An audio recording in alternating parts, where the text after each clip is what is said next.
John and Molly, congratulations on The Biggest Little Farm. Thank you. Oh my God, I love this documentary. It made me smile and laugh and cry. I went through like a whole journey of emotions in just 90 minutes. It was that awesome. Now, because of what you experienced and went through in the 7 to 8 years of building this farm from scratch, what goes through your head when you watch this documentary? What feelings does it bring up again for you?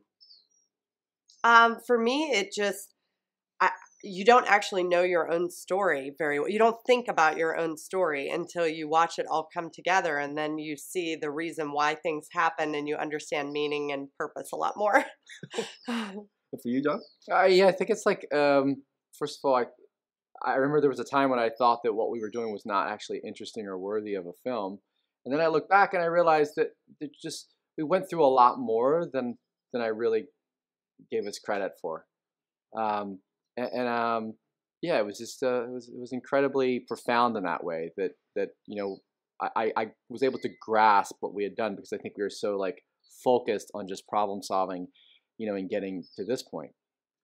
Was there a moment when you felt like, you know what, this isn't working? What were we thinking? Let's go back to a 9-to-5 job because farming is just too hard.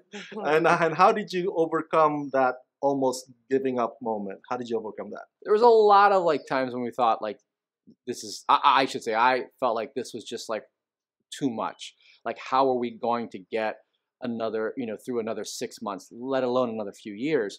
And, I think that was like, in all honesty, like that was probably what was happening, at home at night behind closed doors, was sort of the fighting of whether or not we should even continue to move forward, because around year 2 and 3, it got so incredibly difficult and hopeless. But Molly used to say, I just think we need to go big or go home. And I was like, wow, that just sounds so incredible.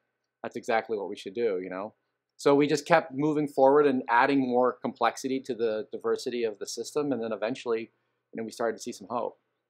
Nice. I love that. That's inspiring. Alan, to me, seemed like the Mr. Miyagi or the Yoda of farming. Like rhythm of farming. It's like surfing and diversify.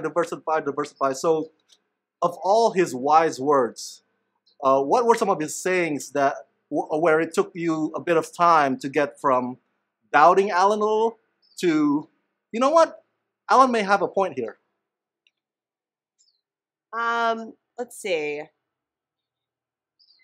My draw to Alan was a bit more instinctual. I think you were maybe more on the skeptical side. So you might, I just really enjoyed, he was speaking from a place of theory and philosophy, and I was aligning so much with that theory and philosophy that I was just drawn to that. And then he had such a practical nature about him that it gave me confidence, because I could see him leave each time and give us a list, and I could work on that and work towards something. And so Alan and I definitely had I connected with him on a very kindred, childlike place. I really I had a lot of joy in his space. He could be really intense too, but that was great. But I don't know if there's one moment of what he said. Is there something he? Well, Alan had this very flowery way of speaking about what was going to happen here, and it was hard to sort of understand how that was going to come to any fruition,